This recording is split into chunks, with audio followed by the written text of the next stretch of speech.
नमस्कार, मी युगा. तशी युगा किचनमध्ये आपले सर्वांचे स्वागत आहे. आज मी एक नवीन डिश बनवून दाखवणार आहे तुम्हाला. ती म्हणजे मी एका फंक्शनला याआधी ती खाल्लेली होती आणि आता गणपतीत सतत गोडधोड खाऊन जेवणाचं असं विशेष इच्छा नव्हती, तर ती एक फुल डिश मील आहे आणि ती घरगुती म्हणजे आहे बर्मीज सूप, पण आपण इंडियनच्याच पदार्थात ती करता येते आणि एकदम सोपी आहे आणि एकदम फुल पॉट मील असल्यामुळे हलकी फुलकी खावीशी वाटते. तर आज ती कशी करतात ते आपण सूप करणार आहे. बर्मीज तो खाऊसोय आहे. त्याच्यासाठी काय आहे, आपल्याला भाज्या लागतात. तर मी फक्त 2 भाज्या घेतल्यात, ती म्हणजे बेबीकॉर्न आणि गाजर. पण तुम्हाला जर आवडत असेल तर ब्रोकोली, झुकिनी, टोफू किंवा तुमच्या आवडीच्या ज्या भाज्या असतील त्या. मला आता सध्या जास्त भाज्या नको होत्या, 2 भाज्या पण म्हणजे असेल तेवढ्या भाज्या आपण घ्यायच्या. त्याच्यानंतर त्याच्यासाठी वाटण करायला लागेल. तर मी काय केलं आहे, कांदे तुम्ही वाटण करा किंवा कांदा, लसूण, आलं परतून घेतलं तरी चालेल, पण मी ह्याचं वाटण करणार आहे. या वाटणात मी घेतलं आहे कांदा, लसूण, आलं, मिरची हिरवी आणि कोथिंबीरीच्या काड्या. त्याच्यानंतर ह्या मसाल्यांना चवायला हळद, मीठ, तिखट आणि धनेपूड. त्याच्यानंतर हे नारळाचं दूध काढून घेतलं आहे आणि सगळं पातळ लिक्विड होऊ नये म्हणून त्याला थिकनेस येण्यासाठी किंवा कधी कधी नारळाचं दूध फाटतं म्हणून बेसन त्याच्यात थोडासा गूळ मिसळून तो फोडणीत घालायला घेतला आहे. गुळाचा खडा लागेल आणि पहिलं आपलं वनस्पती तेल. तर पहिली सुरुवात करण्याआधी मी हे वाटून घेते. डिश करणार आहे बर्मीज सूप, ती खाऊसोय आहे. त्यासाठी पहिल्यांदा मी कढई तापत ठेवली आणि कढईत आपल्यावर यात 2 चमचे तेल टाकले. नंतर हे वाटण जे मी केलं आहे ते ह्यात आधी छानसं परतून घेणार.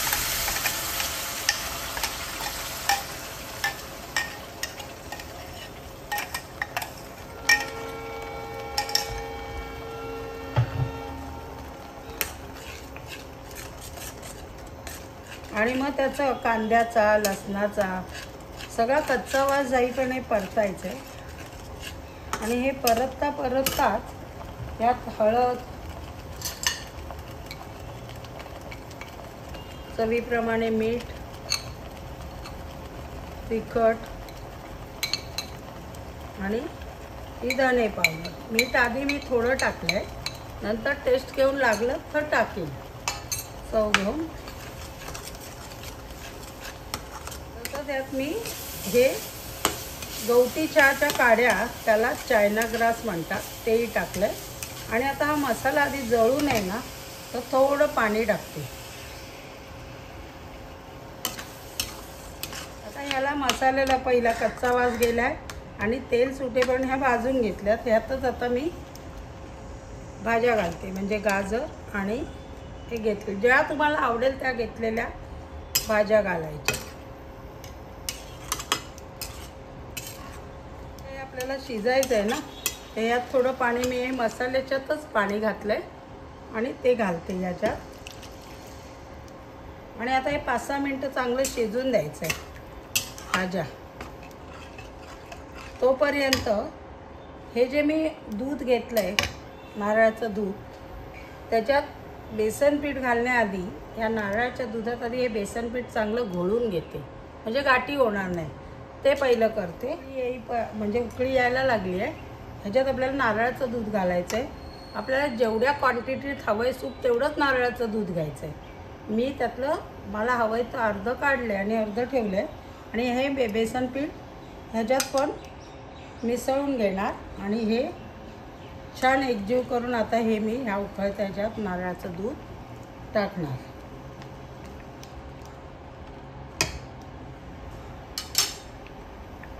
आता हे बघा उकळी आली आहे, यात घालते.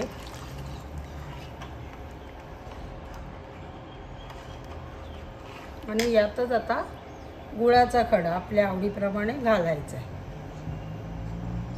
हे छान आता उकळलं की आपलं सूप रेडी झालं.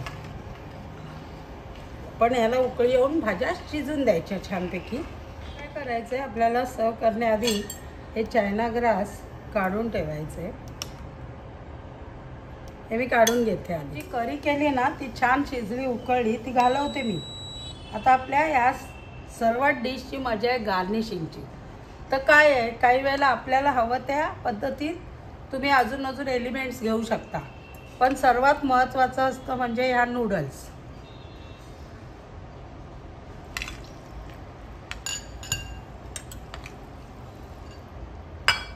सर्वप्रथम नूडल्स घ्यायच्या.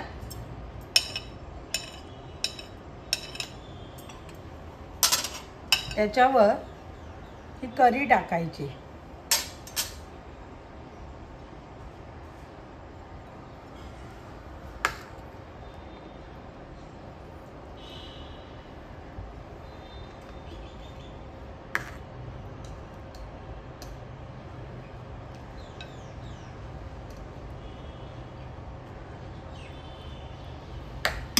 नंतर थोडं लिंबू पिळायचं. मग हा तळलेला कांदा, कांद्याची पात, हे शेंगदाणे, खारे शेंगदाणे म्हणजे, त्याच्यानंतर ही कोथिंबीर आणि महत्त्वाचा घटक म्हणजे चिली ऑइल. ह्याने पण त्याला एक छान प्रकारची टेस्ट येते. तुम्हाला जेवढं तिखट हवं त्या पद्धतीत.